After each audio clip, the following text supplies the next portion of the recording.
Welcome to this week's episode of the Muse Report. Thanks for tuning in. On this week's episode, I have with me someone who is definitely making a difference in their community and changing the lives of children one film at a time. My guest this week is Miss Vonnya Pettigrew, an author and CEO of Root Branch Productions and Root Branch Film Academy. She's an award-winning filmmaker, scriptwriter, TV show producer. She does it all. She is currently working in the inner city of Baltimore, Maryland, and she's helping children learn how to be filmmakers at a very young age. It's so awesome how young these children are, starting and learning how to make films on their own. And she's beginning them to learn how to speak for themselves, speak their own truths through creating content, which is something I am very large on as well. So I'm super excited to have her on this show. Also, as I say before, thank you for subscribing. Thank you for commenting, rating, talk to me on social, mostly on Instagram. If you don't follow me on Instagram, you can follow me at muse.mentality on Instagram. That's where I'm most active. You could DM me and give me feedback on the show, ask for certain guests, whatever you want to do so that we can stay in contact, because I like to stay in contact with my listeners, guys. We're all a part of this together. Every time I do an episode, I'm learning something too, just like you are. So thank you for staying active on those. Keep commenting, rating, and subscribing. So without further ado, we're going to get right into this episode with Miss Vonnya Pettigrew. Here we go.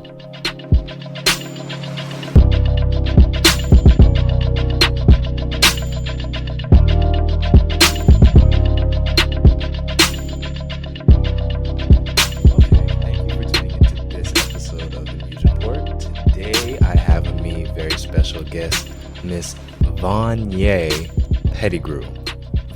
Okay, do you mind me asking, what was the origin of your name? It's very beautiful. Thank you. It's really funny that you say that, because my entire life I've always gotten that.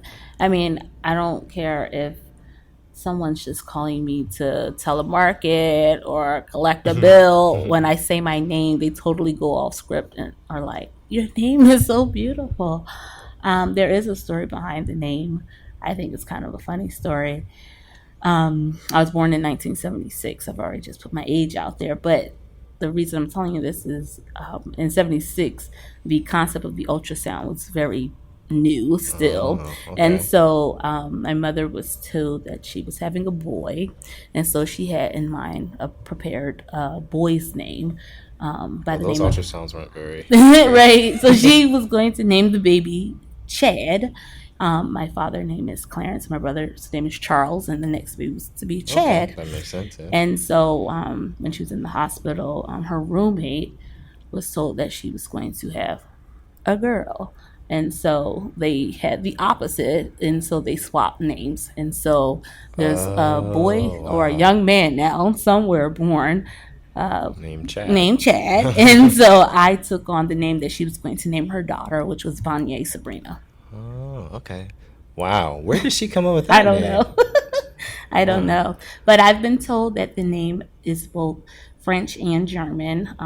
In French, it's a female's name, and in German, it's a male's name. Wow. Okay. I just want to know.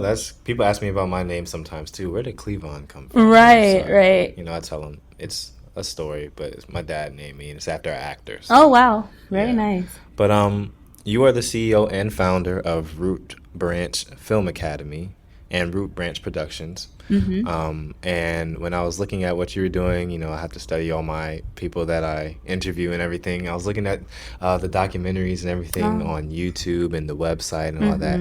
And one thing that really just stuck out to me was what you were doing with the youth in Baltimore. Okay. And I mean, my family's from Baltimore. I was born in Baltimore. And it just really stuck out with me with what you were doing was more than just, a business. It's more of a mission that you have. Absolutely. So I just want to know what made you start doing it, because, that's not something that everyone wants to go do, and it's a part of service as well. So sure. So my entire career has been in television and film. I didn't start out that way. I originally wanted to be a speechwriter. And so I was a student at the University of Maryland, College Park, studied speech communications. I'll never forget, we had a guest speaker come to our public speaking class, our speechwriting class, and they sat on a political roundtable for the White House, and they talked about working at the White House and being a speechwriter. And I was like, oh my God, this is totally what I want to do. And so my professor at the time, he helped me with the application. I applied, and I became a White House intern. Wow, okay. In the speechwriting department. So I interned in the White House in 1999 under President Bill Clinton. I worked on the 1999 State of the Union address. And so school was, I was a senior, so school was finishing up, and I bypassed a flyer on one of the bulletin boards in the hallway for another internship for a television show.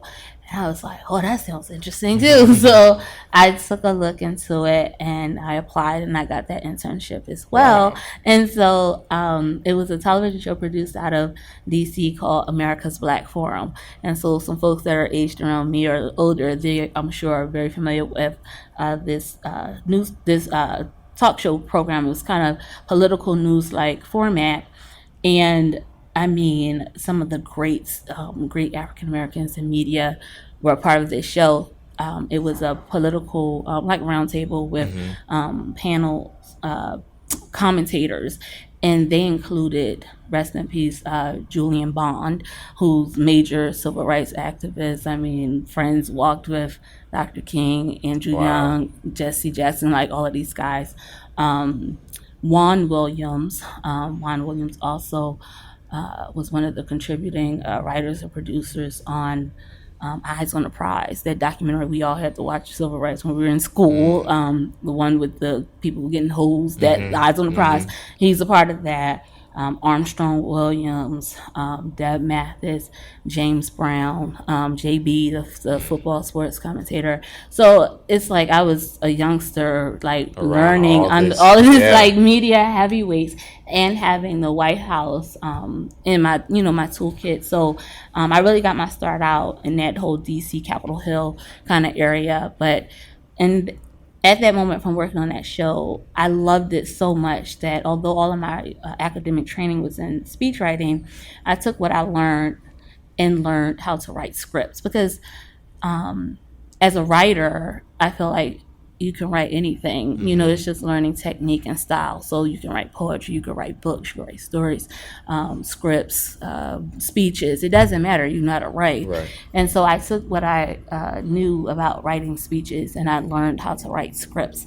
And so my entire professional career after that has always been in television and film. So I've worked for small production houses, independent production companies in Philadelphia, DC, the DC metropolitan area, and then I began working at the Discovery Channel in Silver Spring, and I was at Discovery for about 6 or 7 years or so. And while I was at Discovery, that's when I started Root Ranch Productions. And because when I got to Discovery, I discovered that most of the production isn't actually done at Discovery. Is done by production companies that they have relationships with that produce. Because think about the shows that you watch. First of all, Discovery is like the largest cable network. There were, at the time when I was there, like 101 networks. So everything's under Discovery, from Discovery, Animal Planet, ID, OWN.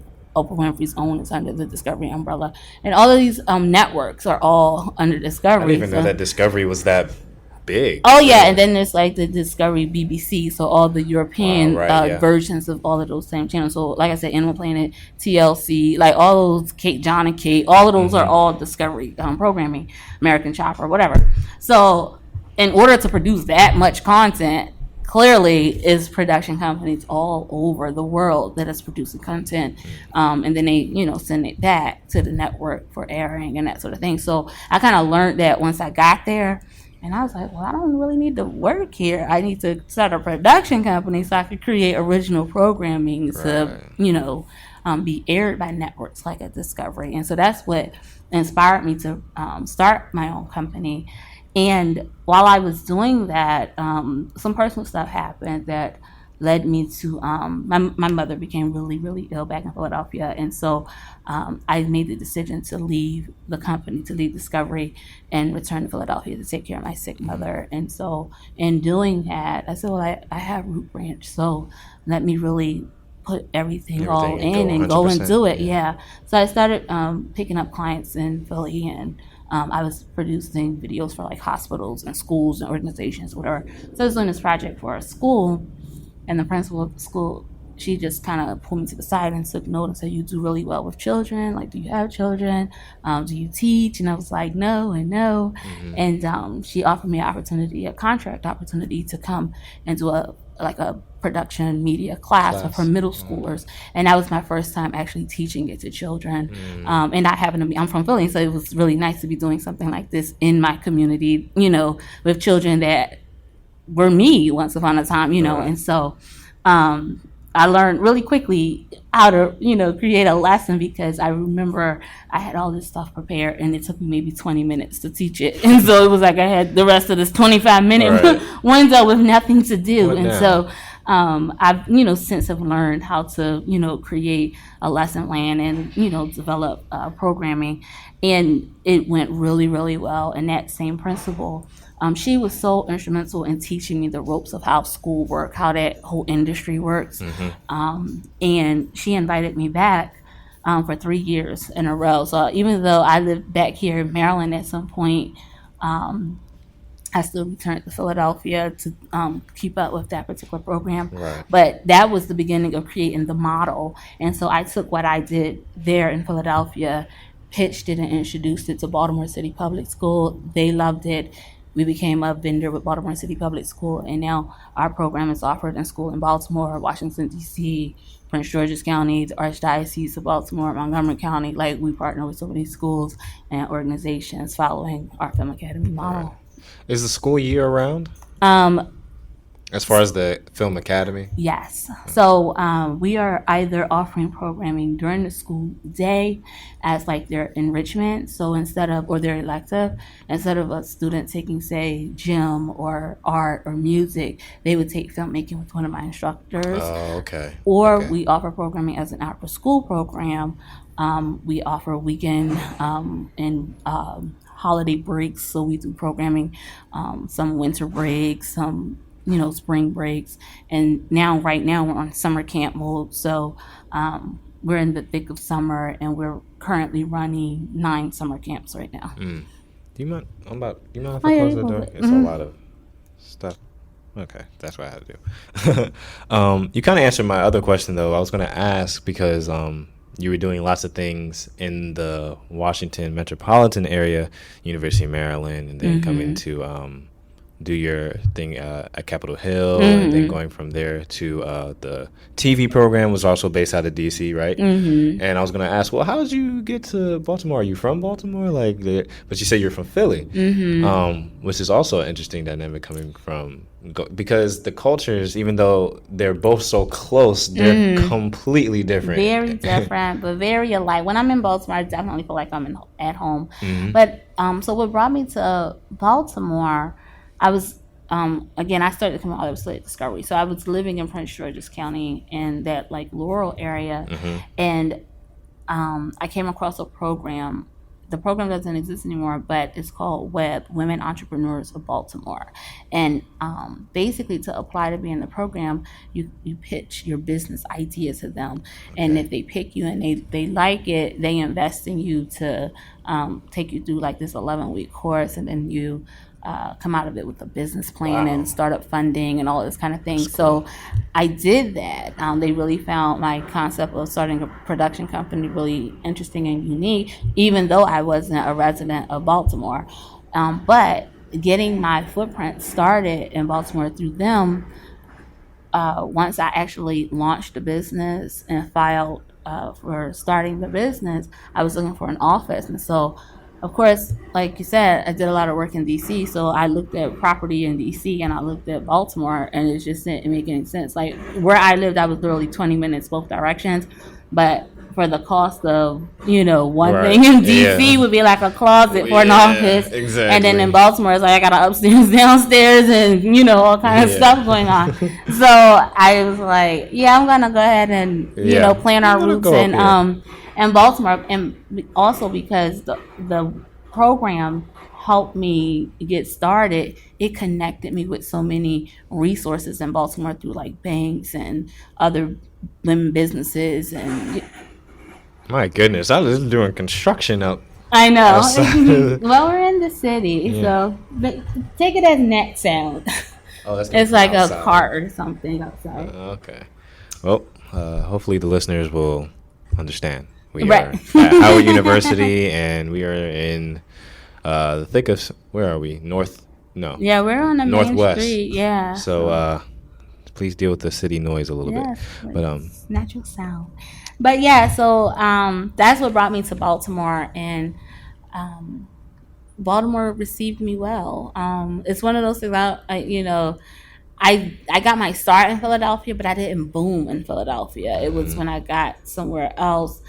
A lot of the demographic, the urban setting, the low income housing and schools and all of that kind of stuff, they really saw the need and saw what I was offering as a great solution and outlet for young people. And they took it, and like, it just, I stayed where the money was, to be honest. I'm like, business is doing well here. This is what it's going to be. But I will say, I did do quite a few contracts in Philadelphia as well. We offered our program in partnership with Temple University and a few other schools in the Philadelphia area. But Baltimore is really where we were most well received.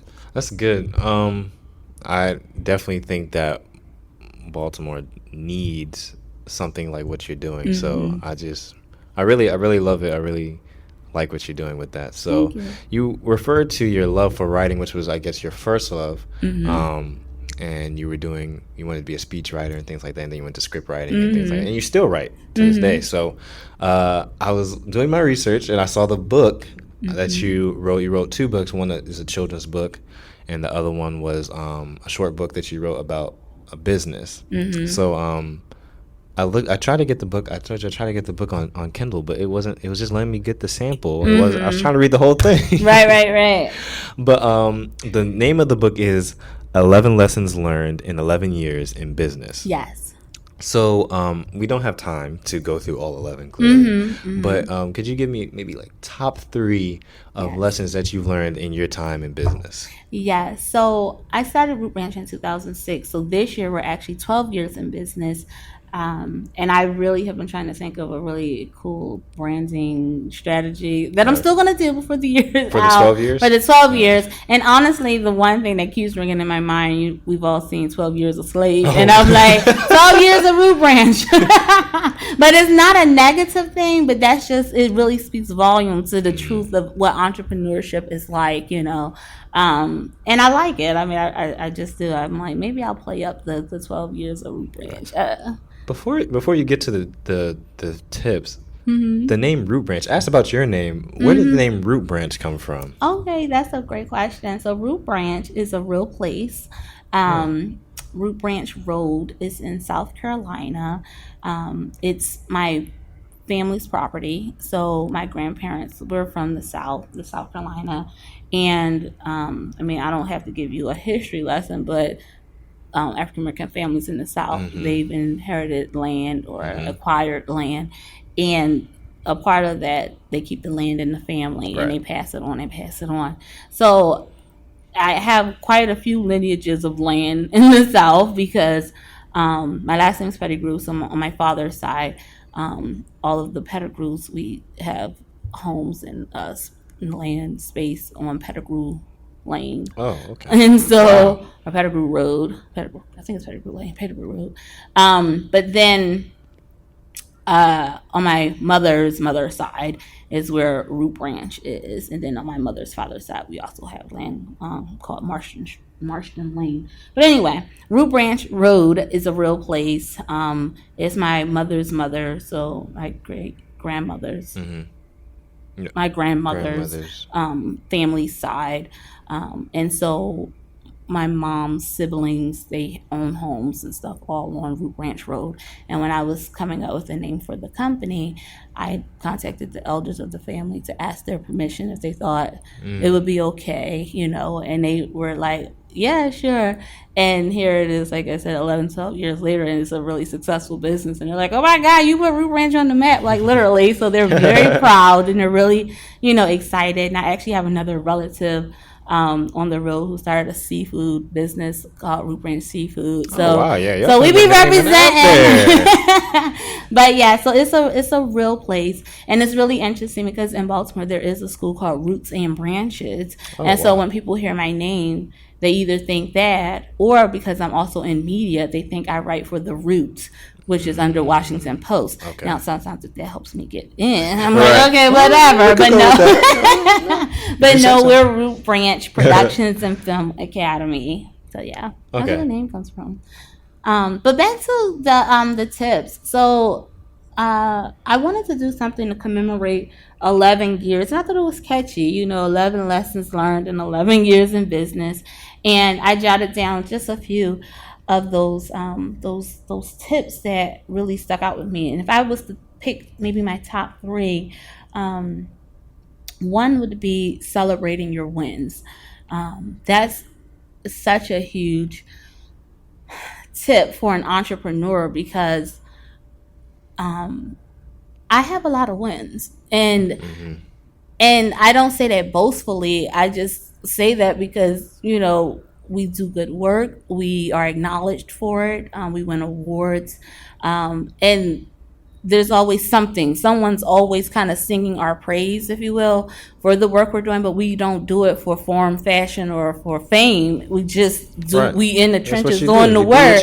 And so because I'm so always focused on doing the work and not, taking the time to like stop down, back at what you do. It's kind of like, you just, won an award. Like they just gave you whatever. And so in these latter years, I'm really taking the time now to not treat everything like it's just business as usual, because it is special. It is special that parents trust us with their kids. It is special that we won that contract over somebody else, because it is competitive. You don't want to get to a point where it's just so what is expected that, it's kind of like I said, business as usual. Yeah. I think that's really important. I just recently was doing that. Sometimes I have my journal here. I write my journal. Not every day, but close to every day. And it was just one of those days where it's just like, you didn't really do nothing. It's just like, man, today was just... and I just had to write down, well, what did go what was the win for today, and I actually incorporate that into my teachings with the children, because I want them to think about their highlights and their lowlights of the day, because if you're able to recognize that you did excel at something today, it can push you a little bit further. So just really, like I said, taking that time to and I mean, again, just when you work in television, it is a lot of work, but it is glamorous too. And, I get invited to a lot of really, I don't know, high profile things. I'm telling folks like, I was at this gala with President Obama, and they're like, what? And I'm like, but I was working, so it don't really feel like it was all whatever to me, because I'm just like, I gotta get this story, But then it's like, that is pretty dope though, that you were you should kind of like catch that, you know what I mean? And so I don't always do that because I'm so focused on the duty of the work. But the other to counter that, another tip is grieve your losses, because I don't win every contract, and you want to have like this tough shell and kind of like, I'm just going to shake the dust off and keep it moving.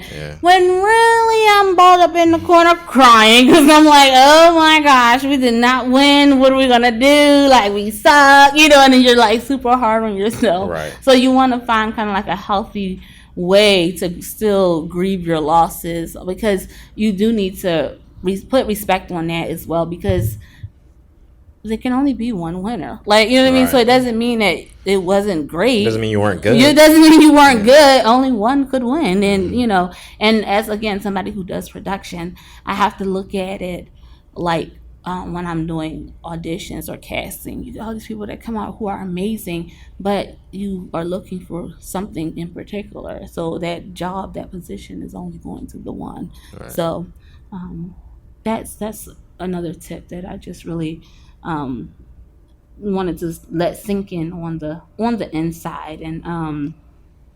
And this last one is innovation, because I actually heard a young person say this, and they heard it from somewhere else, but I like to share it.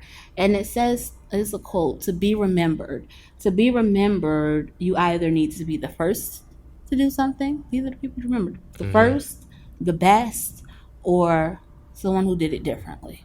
So which are you going to be? The first, the best, or are you going to be different? Right. And sometimes you look up and you are the first at something. Sometimes you you're just the best. Some people are just naturally gifted and they're the best. Everybody's not going to be Michael Jordan, right. But or you can just be different. How could you do this differently? And I think what was a win for us as a company, we were definitely innovative, because like you said, there aren't a lot of companies that are doing what we do. Right.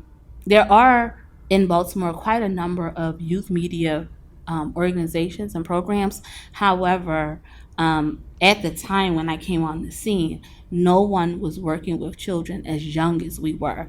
Most media programs start high school, and they get you high school ready for college. But we were in the elementary schools talking to third graders, first graders, teaching them how to storyboard, creative development, write a script, and getting them think, because and it paid off, because now we're in a generation where children are born swiping to the left. Like, everybody knows how to use a device. And so, for me to do a film class with a pre-K 4 class is crazy. Wow. But they get it. Right. You see what I'm saying? And so what that has done for us as a company, it put us in a great position. And so I look at it as, so it's like a media production pipeline. So I'm getting children from elementary age and preparing them to be ready for middle school. But we have those relationships now in Baltimore with the Baltimore School for the Arts. So now they handpick our kids for their film high school program. Right. We already have the relationships with Micah and Hopkins in their film program. So they are already paying attention to a Root Branch kid, because they've been doing this since they were 5 and 6. So they're amazing by the time they're in high school making documentaries. They're excellent storytellers. They know the techniques. They know it. Like, it's not even just something that, they kind of picked up in passing. They really are into making what we believe meaningful media. So that was our innovation. We took a risk and went younger than anyone else. And so I can saturate that market, because although there are other programs, they're in the high school. I'm not interested in the high school. Right. So. Wow. So make sure I go back, because I like to just retain the information, because this is for me too. Okay. You said make sure you celebrate your wins. Grieve your losses, because you can't. Not everyone can win all the time, and to be innovative. The first, the best, or be different. I was going to say the first, the last. That just came to my. I don't know why that was stuck in my head. The first, the best, or be different. Man, that's so good. Okay, I'm gonna have to write that down after. But what are your goals for the academy in the future? I mean, you're doing very well now, but I'm sure that you also have aspirations that you Absolutely. have. So. One of my greatest joys, and this just really came about very recently, I have a nephew. He's actually staying with me right now because he's interning with me. His name is Vonnya Pettigrew. And I really wasn't following him too much when he was in college, but he goes to Indiana University in Pennsylvania, IUP. And he was studying mass comm. And I'm like, wait a minute, all this time you were studying the same thing I do?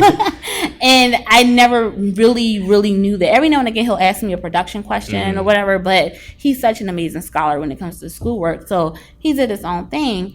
And now that he's a senior, or has come out of school, he's like, hey auntie, can I intern with you this summer? And so we're right now in the process of, well, in the middle of his internship. It's an 8-week internship, and that has just really blessed my heart, because again, I named Root Branch after family property. And so to know that I'm now training and grooming my nephew to, possibly carry on the business of the family, and the legacy of that, is really exciting. So he's been with me shadowing for the past 3 weeks now, and really learning a lot about what we do with the kids and with camp. And it's really helping him grow as well, because he's young himself. So he can relate to a lot of the things the kids do, the video games they're talking about, the dances that they're doing. So he doesn't, in one regard, he seems removed, but he doesn't. So this is helping him to see himself in a leadership capacity and in an entrepreneur mindset, because many people, when they go to college, you're groomed to get a job,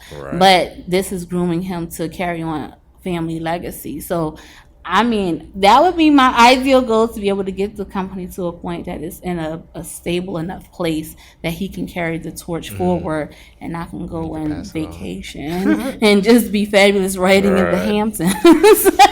That's what I would like to be doing. But I do believe I'll always be doing something in some capacity, whether it's bidding on contracts, or I do a lot of guest speaking, and that more of that kind of stuff. But I genuinely and truly love filmmaking. I love being able to tell a great story. I am right now applying for this women's cinematography program at AFI in Los Angeles. So I'm hoping that I will get in, because although I know many of the skills with writing and producing, I've never actually held the true title of a cinematographer. I can shoot, and I'm self-taught in a lot of ways, but I'm really interested in connecting with these other women cinematographers and learning the craft, and really just getting behind the trigger and pulling it myself and really doing it. So that's one of my goals and aspirations right now. That's good. What would you tell a young aspiring or budding blank? So that could be anything. It could be a filmmaker, engineer, a YouTuber, even though it's kind of filmmaking, athlete. What would you tell a young, budding, or aspiring blank? Okay. Well, as an author, I do book signings, and one of the inscriptions that I sign in books to inspire other people is that chances are for taking. Take a chance on yourself. So just do it. Really take a chance on yourself. Because you'll give everything else a try. You'll trust your boss, you'll trust your this, you'll trust your that, but trust your God-given gift. You know what I mean? And just really, if you ever gamble and they say bet on black, you know what I mean? Hey, you need to bet on black. Right. You black, bet on black. And it's really rewarding, because no one is going to have more faith in you than you could have for yourself. So take a chance on yourself. If you had a scrapbook, or let's say we had a scrapbook, and each scrapbook has a page dedicated to a person, and in the world. So this is a huge scrapbook. And I guess before everybody's time on earth is limited. You're not going to be here forever. But each person has one thing that they could say that the world can see in their page on the scrapbook. What would you have on your page? I have, in my opinion, tried to coin this hashtag. So I would just, I think, put that hashtag meaningful media. Okay. And people that follow me and follow my posts, they understand how many different ways I use it and how I use it as it relates to different things. But as a media person, you have a social responsibility and what you put out into the world. And we don't always honor that. We let anything go raw live, and that's not mindful of, because you're not taking into consideration of who the viewer could be, whether it's a baby, a child, or whatever. So, but also when I think meaningful media as it relates to what we do, young people of color are depicted a certain way in the media. And my goal is to help young people understand what power they have as a consumer of media, but then to move from being a consumer to a content creator. So our slogan for the company is from watching TV to making TV, because I get it. I'm like, if you guys could watch YouTube and you can be right here on whatever it is, whatever your device is like this all day, what if they were watching your stuff though? You know what I mean? Like, don't be an end user, you know what I mean? Yeah. And so to move them from that mind state, and to know that whatever it is that you are making, make it meaningful, because not only are you creating content, you're also creating the way the world sees you, views you, literally. You can write your own narrative. You write your own narrative. Yeah. But you said you had a video in TV shows and things, so I'm going to give you a ton to plug everything. What to follow, where they can find you, Yes. your content, your personal stuff if you want, all that. So yeah, we're keeping it simple. We're Root Branch Film, like a tree, ROOTBRANCH Film, FILM, Root Branch Film on everything: Instagram, Twitter, Facebook. I am on LinkedIn and Facebook under my first and last name, Vonnya Pettigrew. And definitely you can check out The Avenue, which is the teen talk show, on charmtv.tv, hashtag charmtv, AVE. Okay. Yeah. And I'll put that in the show notes so that they could just click on the links too. Very cool. When they look at the stuff. So Very cool. cool. I enjoyed it. Thank you for being This on the was show fun. on this Thank episode of you. Muse Report. Hopefully we could talk in the future and get some things together. I'll be graduating from school next year. So Hey, yeah. that's what's up. All right, that's a wrap. Thank you. All right, there we go. That was this week's episode with Miss Vonnya Pettigrew. I hope you enjoyed it. I know I did.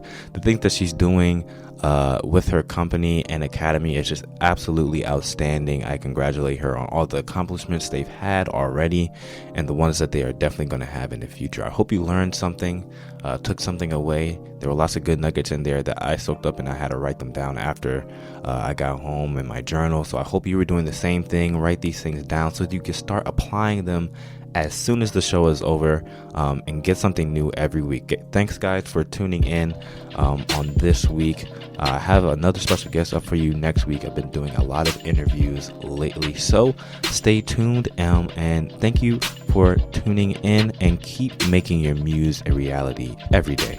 I will talk to you guys later. Bye-bye.